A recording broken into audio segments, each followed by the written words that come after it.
जय श्री राम, जय हनुमान, राधे राधे, जय Shri Krishna. I am your host Kashdeep Batra. Welcomes you in my channel Nadi Vedic Astrology. And if you are new to this channel, kindly hit the red button and subscribe my channel. And also like it, share it, comment it. जो भी लोग पहली बार आ रहे हैं वो भी please subscribe करें. आप लोग सब्सक्राइब नहीं कर रहे हो, 69% अभी भी हैं जो सब्सक्राइब नहीं कर रहे पर देख रहे हैं चैनल को, और 31% सब्सक्राइब कर चुके हैं. उनको मैं धन्यवाद करता हूं, पर 69% को रिक्वेस्ट करता हूं कि आप मेरे चैनल को सब्सक्राइब करिए. आपके सब्सक्राइब करने से, लाइक करने से, शेयर करने से हौसला मिलता है, मोटिवेशन मिलता है. हम लोग वीडियोस बनाते हैं तो दिल से रिक्वेस्ट है कि आप सब्सक्राइब जरूर करके जाएं.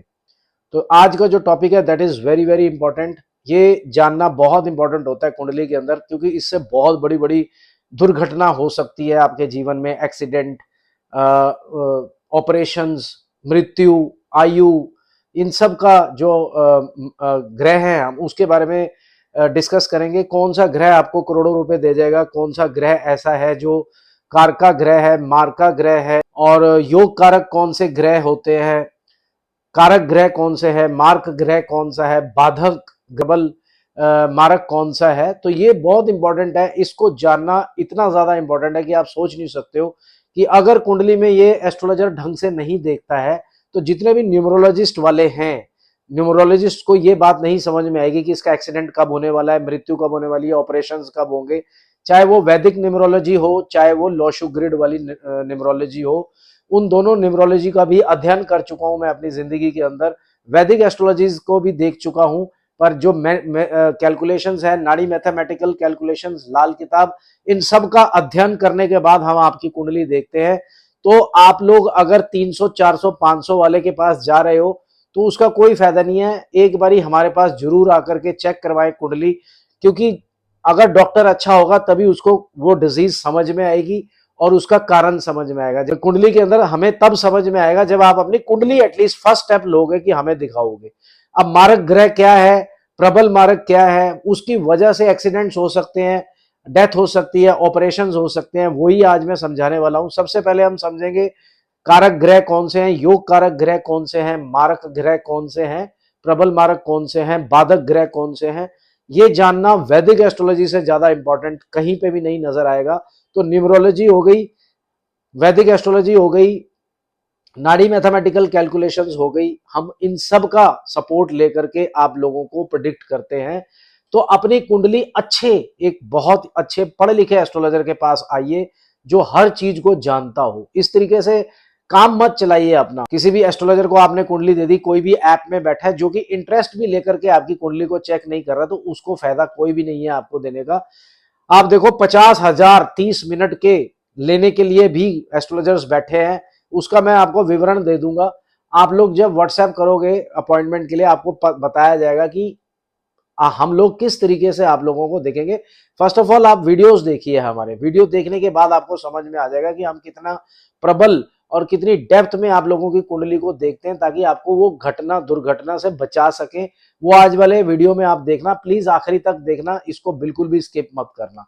तो चलिए बोर्ड पे चलते हैं, मैं आपको समझाता हूं वो सारे ग्रह, और उसके बाद एक कुंडली लेंगे, उसमें मैं बताऊंगा कि उन्होंने क्या गलती करी, और वो अगर गलती ना करते तो शायद वो बच जाते.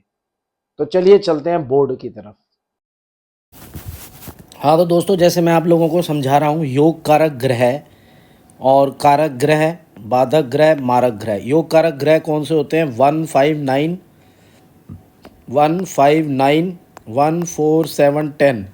तो ये कौन से हो गए? 1, 5 और 9.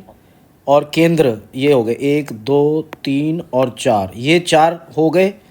159 ये एक त्रिकोण बोलते हैं. पहला वाला घर 1, 5, 9, और केंद्र जोन से घर है 1, 4, 7, 10. तो 1, 5, 9 ये त्रिकोण हो गया, ठीक है. और जो है 1, 4, 10, 1, 4, सॉरी, हाँ, 1, 4, 7 और 10 ये हो गए. तो ये आपके योग कारक ग्रह हो गए. अब इसके अंदर योग कारक ग्रह अगर ढूंढें तो पहले का मालिक कौन सा है? इन केंद्र के अंदर कौन है? दूसरा. और इसमें जो त्रिकोण है उसमें है 7वां. तो 2 और 7 राशि हो गई. ये किसकी राशियां हैं? तुला राशि और वृष राशि, दोनों शुक्र की राशियां हैं, तो शुक्र इसके अंदर योग कारक ग्रह हो गया। 159 और केंद्र दोनों का मालिक है। अब कारक ग्रह कौन से हो गए? 159 वाले, 1, 5 और 9 वाले। अब इसमें कौन है? शनि, बुध और शुक्र। तो ये कारक ग्रह हो गए, शनि, बुध और शुक्र। वैसे ही बाधक ग्रह कौन से हुए? बाधक ग्रह होता है 11, 9 और 7। ये चर राशि है, ये स्थिर राशि है और ये द्विज स्वभाव की राशि है। चर राशियाँ होती हैं 1, 4, 7, 10। स्थिर राशियाँ होती हैं 2, 5, 8 और 11। द्विस्वभाव की राशियाँ होती हैं 3, 6, 9 और 12। अब बाधक ग्रह का जो सा हम लोग देखते हैं, वो हम लोग देखते हैं कि बाधक ग्रह होता है, जैसे कि चर राशि है, ये चर राशि है, इसमें 11वें भाव का स्वामी, जैसे कि चर लगन है, जैसे कि ये कुंभ लगन है, तो ये स्थिर लगन का राशि, स्थिर लगन की कुंडली है। तो स्थिर लगन में 9वें भाव का स्वामी जो सा होता है, ये वाला शुक्र, 9वें भाव का स्वामी शुक्र ही इसके अंदर बाधक ग्रह बन जाता है। पर बाधक ग्रह क्यों है? अब पहले बहुत अच्छे को कंसिडर करेंगे, फिर अच्छे को, फिर बुरा अगर उनमें से हुआ, जैसे कि इस कुंडली के अंदर शुक्र योग कारक ग्रह भी है, कारक ग्रह भी है और बाधक ग्रह भी है, क्योंकि ये स्थिर लगन की कुंडली है। 11वां नंबर ये स्थिर पे आ रहा है।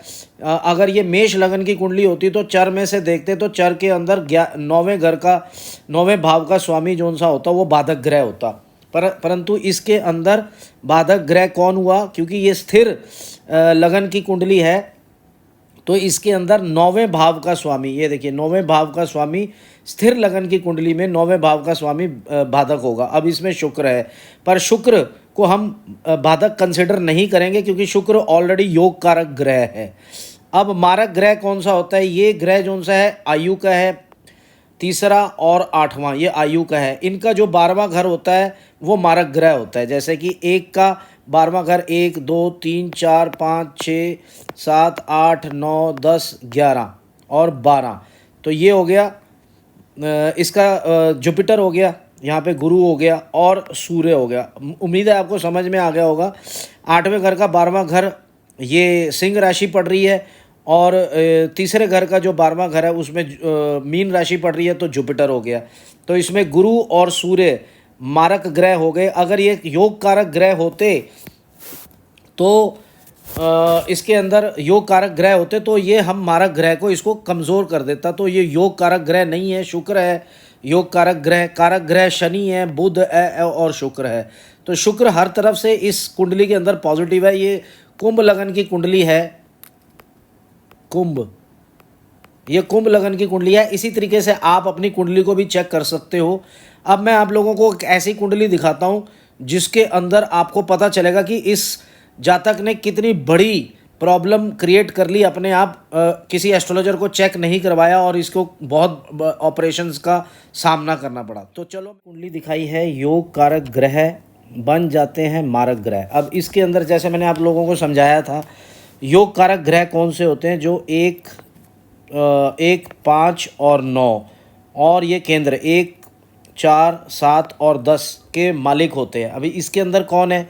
इसके अंदर ये केंद्र का मालिक है यहाँ मंगल, और त्रिकोण का मालिक भी यहाँ पे मंगल है। तो ये योग कारक ग्रह हो गया ना, मंगल योग कारक ग्रह हो गया मंगल।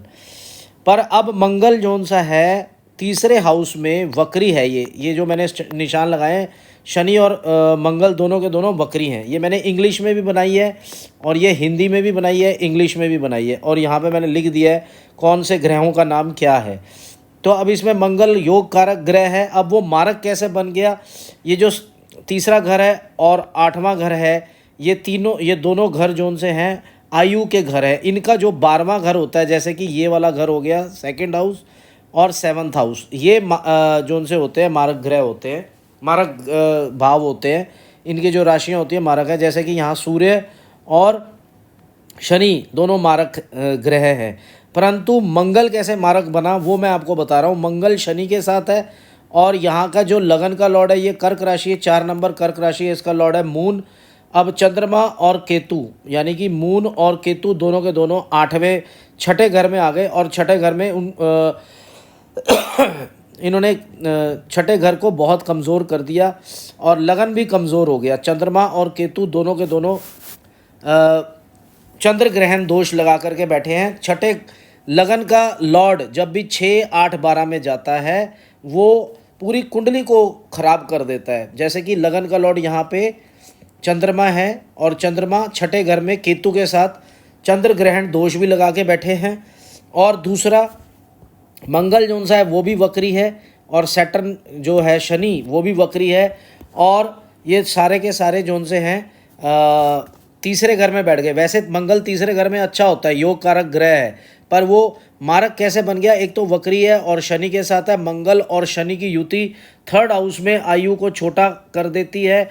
8वें घर का जैसे ही मंगल की दशा शुरू हुई, दशा के अंदर ऑपरेशंस हुए, पैंक्रियाज के अंदर ट्यूमर पाया गया, चौथा ऑपरेशन हो रहा है। आप सोच सकते हो इनकी आयु की क्या संभावना होगी।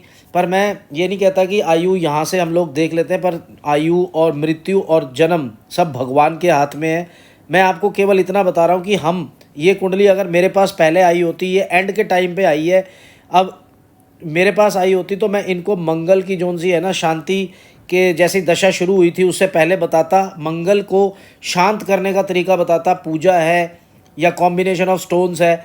अगर इन्होंने ये सब किया होता तो मैं ये नहीं कहता कि मैं भगवान हूँ, मैं बचा लूँगा उनको, मैं बिल्कुल भी नहीं कह रहा हूँ।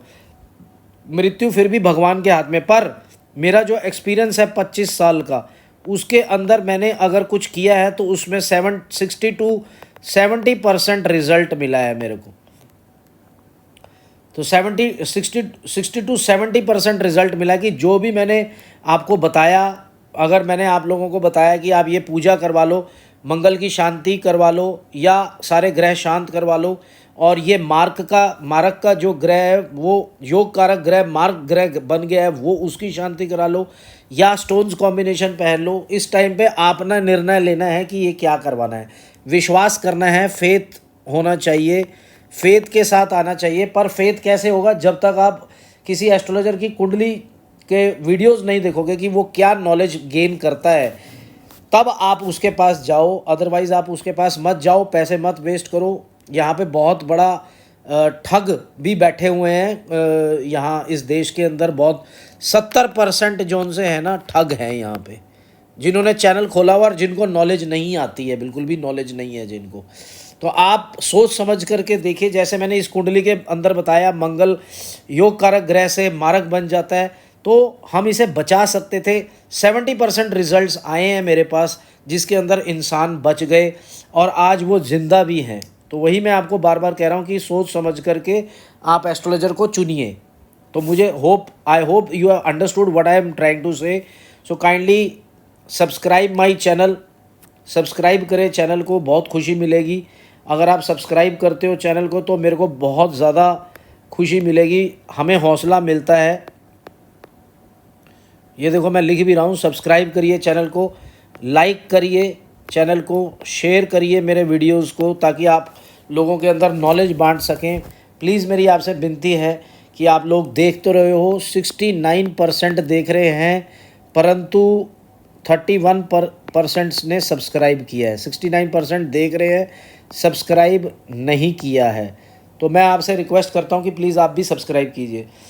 उम्मीद करता हूँ आपको मेरा आज का वीडियो अच्छा लगा होगा। ज़्यादा से ज़्यादा लाइक करिए, शेयर करिए चैनल को और वीडियोस को, और सब्सक्राइब करिए। जय श्री राम, जय हनुमान।